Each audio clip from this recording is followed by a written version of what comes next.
What's up, y'all? Welcome back to my channel. This is MJ of All Trades. If you are new here, welcome completely to my channel. And please, before you do anything, make sure you hit like and hit subscribe so you can keep coming back and checking me out. You know what I'm saying? Today we are talking about music. We're having music talk. I haven't talked about music in a while, and I promised you guys I was going to come back and bring you guys some juice and some stuff because I have been there and I have done that. One of the things that I used to always get in my DMs, always, was how did you become a professional background singer? How did you get into music? How did you get into singing? How did you get this gig? How did you get this? How did you get that? When I tell y'all, it was like, it started just a few years ago where I was like getting recognized about it online because I had been doing it a long time. I don't know, maybe I was posting about it more, but somehow people was flocking to my page, like, and I was getting a lot of questions about it, which I'm sure other singers and stuff probably do too. I know for me, I was like, man, I want to answer all these people, but it got to the point where I was like copying and pasting my answers to people because I didn't want to ignore people because I'm not an asshole, but at the same time, you know, I didn't have time to like sit there and type out all this stuff all the time. So, what I did was, I started doing workshops, music workshops, and teaching people like about the music industry, how to get into music and things you need to know before you try to even get into the music industry. And it was pretty successful for a while. And then my dad got sicker. And I remember I was supposed to come to St. Louis and do a workshop because I did one in LA and it was great. And I actually met people, and the people I met actually like gave a couple gigs to, which I'm gonna get into because it's all on who you know. But yeah, when my dad got sicker, I had to cancel pretty much the whole workshop for the time being, and I just wasn't motivated to do it anymore after that because I had come back home for a while. So. But today, what I've decided to do is, you know, now that I have my YouTube channel, I am going to tell you guys and, you know, let you guys know if you're interested how to get into the music industry. So yeah, I'm just going to jump right into it. So how do you become a background vocalist? How do you get into the music industry? My first point, start singing. Start singing. It's so many people that want to get into the field and like have this dream, but they aren't singing. I know for me, when I shared my video back a while back about music and kind of touched base on how I was discovering all this stuff, it was a silent dream of mine to sing. So I never told anybody, and I really wasn't out there too much trying to sing. It just was natural because I love singing so much. I was singing out, and people like started to hear me sing, and I started like, you know, doing stuff so in public. That's how I kind of got into it, but I would have probably never been successful at it had I not started going out and singing. So start singing, y'all. And I'm not talking about in your room by yourself, unless you're recording yourself and posting it on social media, which is going to be another point, maybe in another video, I don't know. But join local groups, y'all. Get known. Put your face out there. Join choirs. Go to open mics. There's so many ways to get into singing. And a lot of people are like, well, I don't know how to start singing. Do you know anybody that's, you know, in a local group, a praise team? You know what I mean? I know I started, you know, I was discovered in church. Like I shared before, a guy heard me singing in front of, behind him one night in the middle of church. He was in front of me, and he asked me to join his local group. And that was like 3 weeks later. He never forgot about me. He came up to me. He was like, you sing soprano, don't you? And I was just like, I don't know you. And he was like, I heard you singing, and I want you to join my group, and I want you to be my soprano.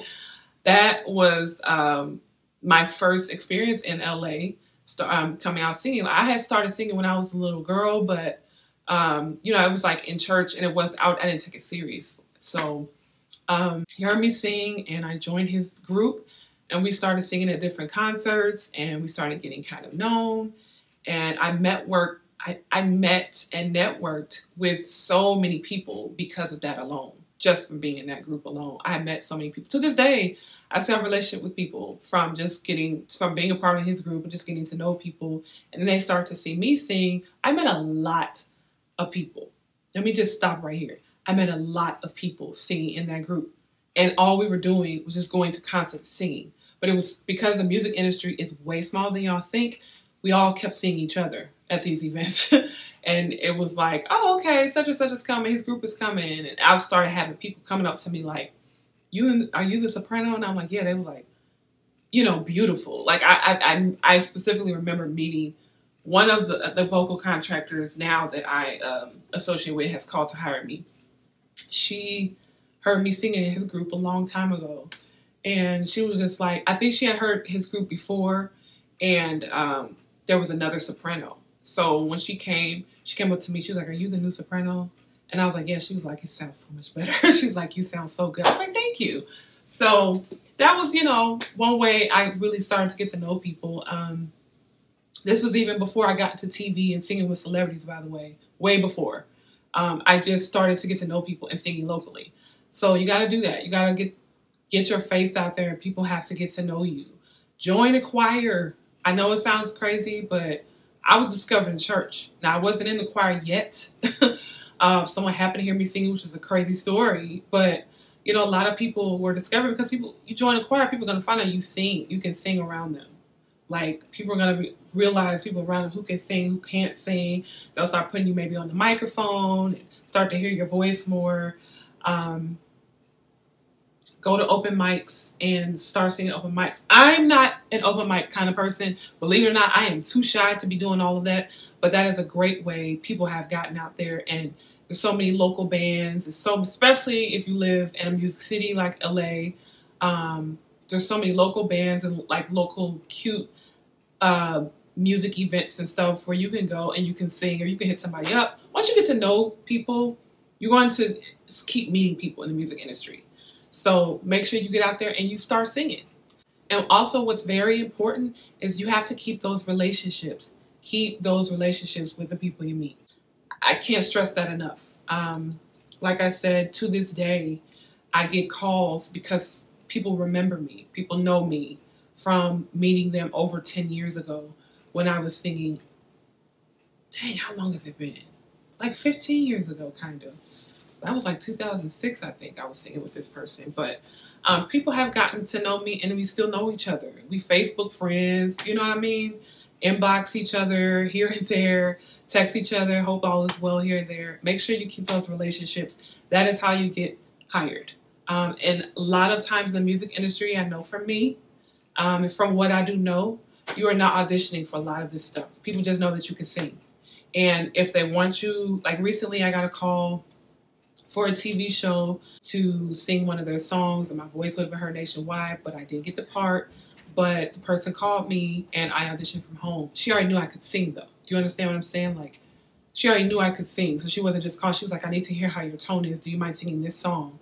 And I learned the song in like less than 5 minutes, and I recorded it and I sent it to her. So you have to keep those relationships. That is the only way. More than likely you're going to get hired. This is not singing, and music is not acting and modeling. There's no casting calls. Sometimes it is, depending, sometimes it is. But a lot of stuff, when you're going on tour and stuff, there is no casting calls to stand up against a white wall and that's not how it works. You get a phone call from somebody you know that knows that you know how to sing. So you make sure you keep those relationships. Get out there and start singing. Make sure you keep those relationships. And be recognizable. If you're recognizable, people will start buzzing about you and talking about you. And then they'll be like, okay, I need a soprano. Let me call MJ. That's how I got into it. And then they'll start referring you as well. Like the referrals, crazy referrals. It's referrals and relationships are very, very important. Keep those relationships. More and more people kept hearing me sing. And finally, I got a life-changing call. And I started singing behind celebrities and on TV. And I kept getting those calls. And because I was singing here and singing there, and I was meeting people, more and more of those people turned into contractors. So I was getting calls from those people that turned into vocal contractors that I used to stand next to. And, it just went on and on and on. And I just started getting these calls. I kept getting those calls for a long time. And And the reason I got those calls is because I was involved and I was singing so much in so many places, and so many people started seeing my face. And, you know, producers might ask for certain things or certain sound. That's another thing. You know, everybody does not sing the same. So I don't care if you can sing like, you think you sing better than Beyonce, or you think you're Whitney who sing better. Everybody doesn't want your voice, okay? You have to learn how to take rejection in this industry. This probably has nothing to do with what I'm saying, but like in this industry, you have to learn that everybody's not going to want your voice. If you know you can blow and you can scream from here to East Jerusalem like Jennifer Hudson or you know, whatever, everybody's not going to want that tone. That's not what everybody's going to ask for. Every contractor is not going to want that. The producers are not going to want that when they call the contractors. Sometimes people are going to want you to belt out more. Sometimes you can't belt out more, so they're not going to call you. Like, it's just certain things that you won't get called for. That's just how it is.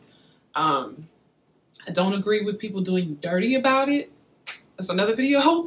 But, you know, there's just certain calls you won't get. So, and certain things, you just have to learn how to have thick skin and deal with it. And as I mentioned before in one of my music videos, the crazy thing is, I had no intentions on pursuing music. I just loved to sing. And that's how I know it was God. It was all God. God-given, put in my lap. Like, God was like, this is what I want you to do. That's how I know, because I never would have pursued it. I just wouldn't have. I didn't even know how to pursue it. That's why I'm making this video for you. I didn't know how to pursue it. It's just something that God blessed me like crazy with. Like, the whole way I got into music was just such a huge blessing. So definitely God ordained. I just knew in my heart it was God ordained. It was apparent that it was God ordained. People could see it, you know. Another huge point is to network. Network. Go to music events and introduce yourself. And like I said, the open mic thing is huge, because if you can blow and it's open mic and they, you know, telling people they can come up and sing, that's a great way to network. Again, that wasn't my story or what I needed to do, because I was discovered in a whole different way. But, you know, God blessed it to where people heard me sing in other places. But some of you don't go to church. Some of you don't have this, you know, some of you don't prefer to go on be in church or sing in a choir on a praise team. I get it. Oh, believe me, trust me, because I don't know when the next time I'm going to sing in a church. That's another story. I just, you know, I'm just taking a little break right now. It's just some things that I've experienced that has happened. For the most part, I have great experience. But there are some things that I think I started to get tired of after a while. And yeah, it's just, I think I need to step back from church ministry for a while. But if that's your thing, do it. If it's not your thing, there are always so many other ways to get out there and discover it. Make, you know, the open mic thing, or anybody looking for singers, you know, put yourself out there like crazy. And my goodness, this is so huge for me. Take all the small things you do serious. Treat everything you do like a job. If you are singing on a gig and they said, we just want you to come sing, and they're not paying you, still treat it like a job. One thing I admire about myself that I've always done, and I think this is why God blessed me the way he did. When I was in church, I treated it as, I took it serious. I took it very serious before I started getting checks to sing in church. Even when I was just in a choir or a praise team, before I even knew people could be paid to sing in church, I took it very, very serious. I would kick it with I have lifelong friends from choirs and church and praise teams and stuff. And I know how to kick it, but I take the job serious. Regardless, to me, you know, if it's a gift God gave you, to me, it's still, even if I'm not being paid for it, it's still a job. It's still a task I have to do. It's still a part of my purpose I need to do. And I still believe in taking that serious. I don't believe in lollygagging in rehearsals. That was never something I did. And people started to see that a lot.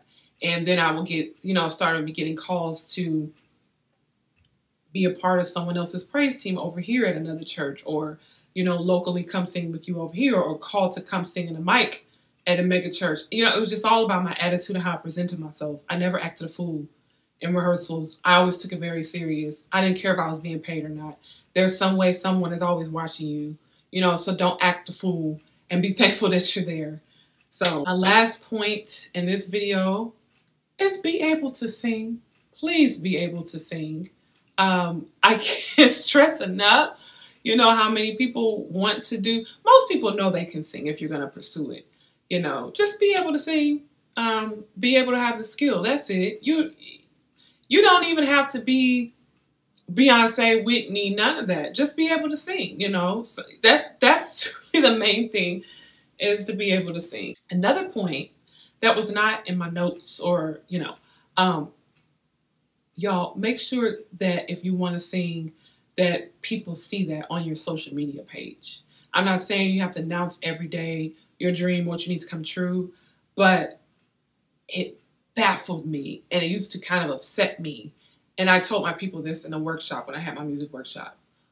I'm getting a lot of DMs from y'all that have birds, feathers, and all kinds of stuff on your Instagram page except for your voice.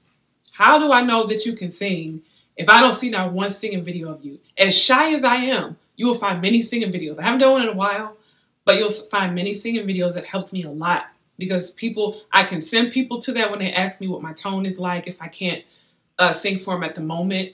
Like when I auditioned a few weeks ago, you know, I was able to send her like music videos of me singing alone. There's some of me doing harmony videos, some of me, you know, there's all kinds of different stuff I can send to people online, or just, you know, send them a link to a video online. Like, you guys have to sing on your social media platforms. That's if you are trying to be. Let me tell you how many people was discovered. Alame was discovered. These are people that I know because I was listening to these people and on their pages before they got famous. That's one thing I will say. I was following LMA before she got famous. Like, girl was, every time you go on her page, there's this videos of her singing. And then when she got famous, I started seeing her on TV. I love that kind of stuff. There's another girl, Kiana Lede. I think I'm saying her name right. That girl, love her voice. Been watching her a long time, and all of a sudden, she's doing it huge. She's doing it so huge. There's so many other numerous artists that I followed for years that I don't know personally. There's some that I do know personally that's blowing up, and congrats to y'all that are. But there are a lot of huge, like, people that got famous because they were singing on Instagram. I'm telling y'all, it works. I'm telling you, like, don't ever underestimate small beginnings. That's something my daddy always told me, and I never forgot that. Don't ever underestimate small beginnings. That's why you treat your gifts serious. Treat your gifts serious. Sing, post it. It ain't gotta be every day, but just make sure people know this is what you want to do. When you come to someone and it's something you want to take serious, make sure that we know it, because I can't, if I don't know how you sing. So let me say this.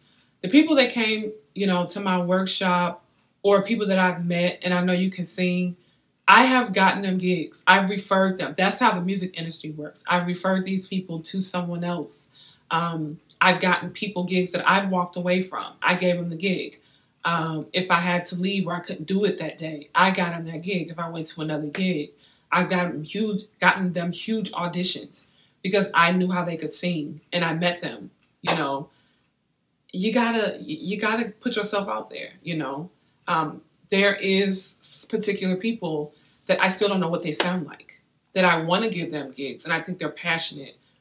But to me, you have to show me you're passionate. I gotta know how you sound. I cannot give you a gig if I don't know how you sound. Just like I couldn't be hired if the person didn't know how I sound, didn't know I could do the job, didn't know I could carry my own note. Like, I don't know what, you know what I mean? Like, put yourself out there a bit better on social media. That's all I'm saying. I don't care if you got to have a TikTok of you know, TikToks, IGs, Facebooks, YouTube channel, some way, somehow, if it's something you really want to do, put yourself out there, because if something you really want to do, eventually you're probably going to reach out to people that can help you.